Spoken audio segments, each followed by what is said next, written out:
Thank you to all my channel members, including my fan appreciation level members and my contributor level members, for helping support the YouTube channel. Hello, and welcome to my channel. My name is Jonathan Cohn, and today I have my book review of the book Deathlords by Jason Cordova. This is the third book in his Kin-Wars Saga. I started this a couple months ago with Wraithkin. It was a phenomenal book that I read, and it is just an incredible start to the series. And in fact, it was one of two books of the month that I read it, so I loved it that much. And then I read Book 2, Darkling, which was just as good. This was the book of the month last month, so I mean, he has been firing on all cylinders. I gave both of these a 9.5 out of 10. It was just terrific, these two books. And so I picked up book 3, and I've also read some of his books, not in this series, but for Bane, and those were spectacular as well. So I was very excited to see where this series would go, and it continues to be amazing. Jason has a way of pacing that few other authors can do. Few other authors can write a book where you are engaged through every chapter, you are hooked, the writing just moves so fast and yet slows down when it needs to. Some authors, they just write too fast, and then some authors write too slow, and it's really hard to get that balance of moving fast without compromising the story, compromising the characters, compromising themes. All of that happens, and yet the story still moves through very quickly. That's why this book works as well as it does, as all of his books work as well as they do. That's something that all his books have. This book has a great plot. To explain the plot of this book would have to spoil the plot of the first and second book. So what I'll say is that the Espinosa family has been having a really hard time lately. They have one son who was a wraith and then became a darkling. They have one son who is a spy and has now become a politician, but now is having to escape being a politician. And then they have the father who is trying to get some answers. They have one of the daughters who is has special powers and is trying to escape. Like, there's a lot going on, and there's a big family, and there's such engaging characters. They have such great stories that don't feel like they're retreading anything. Ironically, each book has had, like the Darkling, what made Darkling so interesting was it had a political subplot, it had a spy subplot, and it had a military subplot. Same with book 1, and it had all those three. And this book has those three elements, but ironically, two of the characters have different subgenres. One of them was a spy subplot and now has a political subplot. And then one of them, who really didn't have subplots in the previous book, he was a character, but didn't really have subplots. Now he has the spy subplot. So it's just interesting the way that Jason is able to manipulate the characters' stories, but they're great.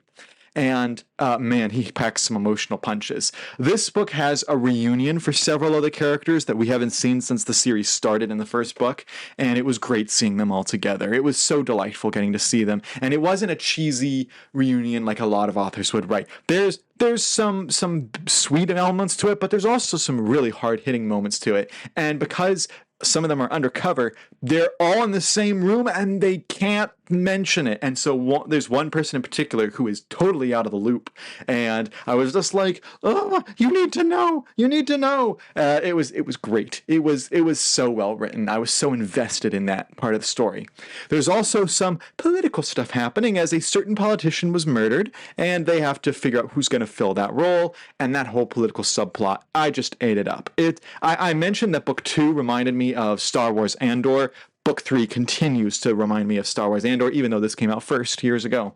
If you like the type of show that Andor produced, I think you would like this. It's like Andor, but with more action and more of like the space opera elements, whereas Andor was much more just political thriller that happened to have space opera trappings. And I thought the action in this book was great. I thought all those character stories. There's one character story, I won't tell you what story it was, but I'll say Joel, the father's story. His story was the weakest, and the others were like top tier, whereas his was a good story. It just wasn't as good. And one of his chapters in particular was like, man, I would have edited that a little bit. And then you have there's a subplot about trying to work on imperial succession, but one senator has the ability to stop the whole thing, even if a legitimate vote happens, and just call it illegitimate and throw everything to chaos and keep them from getting a new emperor. All that stuff is because of one senator's power, and it just seems a little bit to strain credulity that that senator would have that power. It's like, wouldn't there be fail safes? Like if that senator disappears, that someone else would take that role. Like it just seems like that's a little bit too much of convenience. Despite that, the story just works. The rest of the story is just so entertaining that it didn't matter that that part was a little bit of a nitpick, like, that doesn't seem to work. I was willing to go with it because I was so entertained by seeing how the characters got out of the political situations, how they got out of the military situations. Seeing the military wraith guys interact is just always delightful.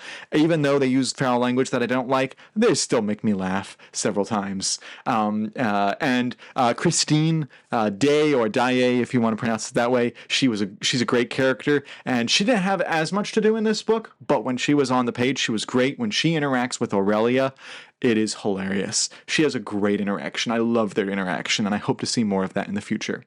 So yes, I really enjoy this series. Jason just is getting science fiction and space opera and fun storytelling that I want to see. It's got politics, it's got action.